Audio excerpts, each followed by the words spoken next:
Hello दोस्तों, आज के इस वीडियो में हम बात करेंगे उन 4 सिद्धांतों के बारे में, उन 4 प्रिंसिपल्स के बारे में जो हमारे भूतपूर्व राष्ट्रपति श्रीमान एपीजे अब्दुल कलाम सर के द्वारा बताए गए हैं। उनका मानना था कि ये जो 4 नियम हैं, ये जो 4 प्रॉमिसेस हैं, वो हर स्टूडेंट को और हर इंसान को खुद पर अप्लाई करना चाहिए। अगर कोई भी स्टूडेंट या कोई भी इंसान इनको अपने जीवन में उतार लेता है और उनको फॉलो करता है तो इस दुनिया में ऐसी कोई चीज नहीं है जो उस इंसान के कदमों में ना गिर जाए। इन चारों प्रिंसिपल्स को हम पूरी डिटेल्स में समझेंगे ताकि आपको इनको फॉलो करने में आसानी रहे। तो ध्यान से इस वीडियो को लास्ट तक देखें और इसकी एक भी सेकंड बर्बाद ना करें, क्योंकि इसका एक एक शब्द बहुत कीमती है। रूल नंबर 1, हमेशा अपने आप को याद दिलाएं कि आपका लक्ष्य बहुत बड़ा है। अपने आप को बोलिए कि I will have great M.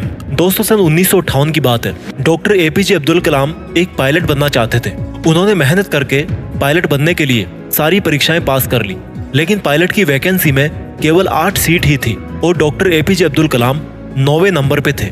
अब उनका सिलेक्शन केवल तभी हो सकता था जब उनके ऊपर के 8 कैंडिडेट्स में से या तो कोई अपनी वैकेंसी छोड़ दे या फिर मेडिकल में आउट हो जाए। लेकिन उनको इस बात का काफी डिसअपॉइंटमेंट हुआ कि उनका केवल एक रैंक की वजह से वो सिलेक्शन से आउट हो गए। लेकिन उन्होंने ये स्वीकार किया कि it was a disappointment for me but disappointment could not defeat me, यानी कि मैं निराश जरूर हुआ था लेकिन निराशा कभी मुझे हरा नहीं सकी। उन्होंने ठान लिया था कि भले ही पायलट बनके एयरक्राफ्ट ना उड़ा सकूं, लेकिन एक इंजीनियर बनके, एक साइंटिस्ट बनके मैं एयरक्राफ्ट जरूर बना सकता हूँ, मिसाइल बना सकता हूँ, रॉकेट बना सकता हूँ। और दोस्तों, ये तो किसी को नहीं पता कि अगर डॉक्टर एपीजे अब्दुल कलाम पायलट बनते तो वो कहाँ तक पहुँच पाते। लेकिन उन्होंने इस बात को जरूर साबित किया कि अगर वो पायलट नहीं बन पाए तो उन्होंने मिसाइल्स और रॉकेट जरूर बना दिए। और वो भले ही इंडियन एयरफोर्स के पायलट नहीं बन पाए, लेकिन राष्ट्रपति जरूर बने, जो कि तीनों सेनाओं के कमांडर इन चीफ होते हैं। और तीनों सेनाओं में आर्मी, नेवी और एयरफोर्स भी होती है। दोस्तों, उनका कहा गया रूल नंबर 1 कि हमेशा अपने आप को बोलिए कि I will have great M,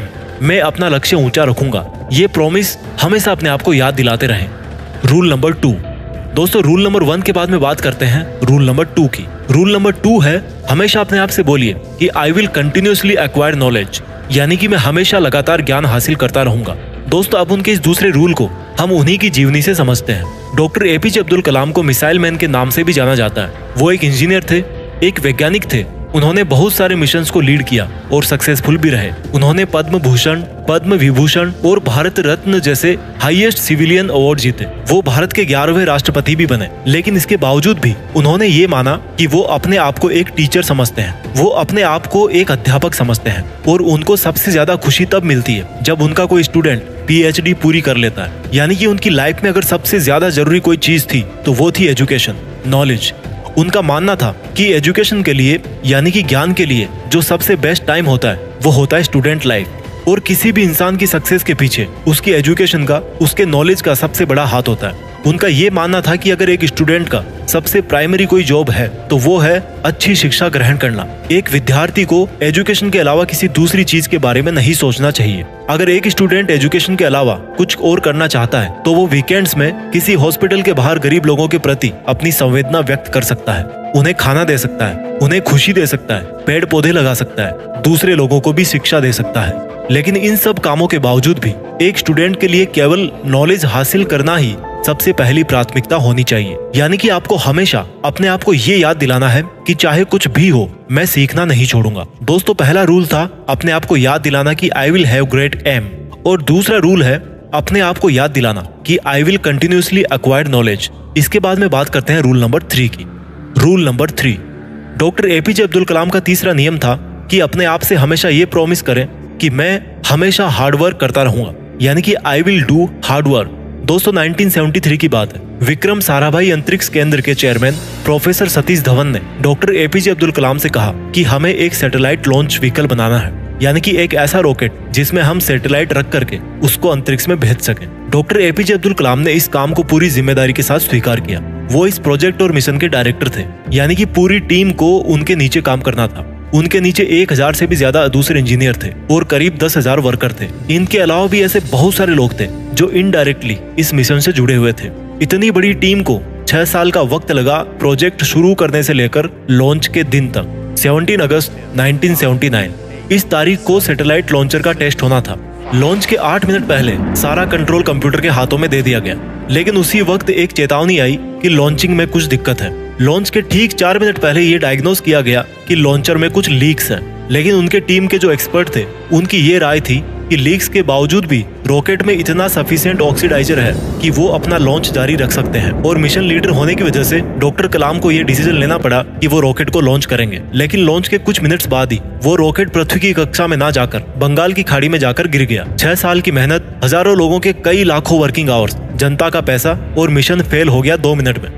लेकिन जैसा कि डॉक्टर एपीजे अब्दुल कलाम रूल नंबर 3 में बताते हैं कि हमेशा अपने आप को याद दिलाते रहें कि आप कड़ी मेहनत करते रहेंगे। ठीक उसी नियम का अनुसरण करके डॉक्टर कलाम ने अपनी टीम के साथ 1 साल और कड़ी मेहनत करी और प्रोजेक्ट के शुरू होने के 7 साल बाद आखिरकार उन्होंने साबित करके दिखाया कि कड़ी मेहनत आपकी असफलता को सफलता में बदल सकती है। यानी कि दोस्तों, हमेशा अपने आप से कहते रहें कि I will do hard work. 4 rules में से 3 रूल्स हमने समझ लिए। रूल नंबर 1 था, हमेशा अपने आप से कहें कि I will have great aim. Rule number 2, हमेशा अपने आप को याद दिलाएं कि I will continuously acquire knowledge. और रूल नंबर 3 है I will do hard work. अब बात करते हैं रूल नंबर 4 की।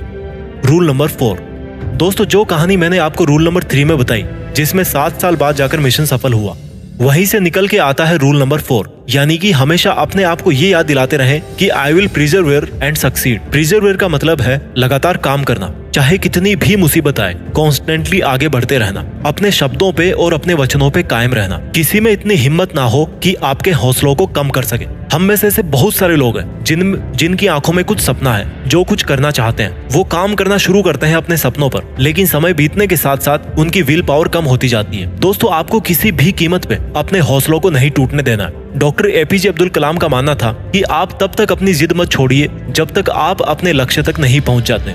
और आपका लक्ष्य है आपकी यूनिकनेस, आपका सबसे अलग होना, आपकी पहचान सबसे अलग होना। और आपके इस यूनिक बनने के सफर में आपकी मुसीबतों का सबसे अहम रोल होता है। अगर आपने अपनी मुसीबतों से डरना छोड़ दिया, उन पर से ध्यान हटाकर उनके हल के बारे में सोचना शुरू कर दिया और उस पर काम करना शुरू कर दिया, तो आप किसी ना किसी दिन इस दुनिया में सफल जरूर हो जाओगे। दोस्तों, इस वीडियो के लास्ट में मैं इन 4 रूल्स को रिवाइज कर देता हूँ। रूल नंबर 1, अपने आप को याद दिलाएं कि आपके पास में एक बहुत बड़ा सपना है।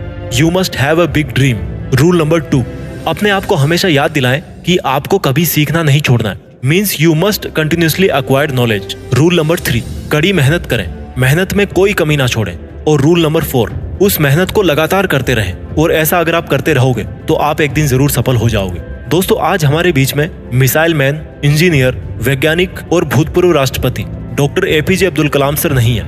जैसा कि उन्होंने बताया था कि वो अपने आप को एक अध्यापक ही समझते थे। उन्होंने अपनी आखिरी सांस भी Indian institute of management Shillong के स्टूडेंट्स को एक लेक्चर देते हुए ली, जिस लेक्चर का टॉपिक था creating a liveable planet earth. वो 4000 वर्ड्स का उनका लेक्चर अनफिनिश्ड ही रहा। मानो उनका कहना ये था जाते जाते कि वापस फिर आऊंगा लौट के। लेकिन प्रकृति के नियम को कौन बदल सकता है। आइए आज हम एक शपथ लें कि जो रास्ता हमारे डॉक्टर एपीजे अब्दुल कलाम सर ने हमें दिखाया, उस पर हम लगातार आगे बढ़ते रहें और अपने वचनों पे कायम रहें और अनंत समय तक डॉक्टर एपीजे अब्दुल कलाम सर को हमारे खुद के अंदर जिंदा रखें और पूरी दुनिया को दिखा दें कि हिंदुस्तान से बेहतर कोई दूसरा देश नहीं हो सकता। अपने सपनों का पूरी रफ्तार के साथ पीछा करते रहिए और देश में खुद के साथ साथ दुनिया में देश का नाम भी कीजिए। जय हिंद, वंदे मातरम।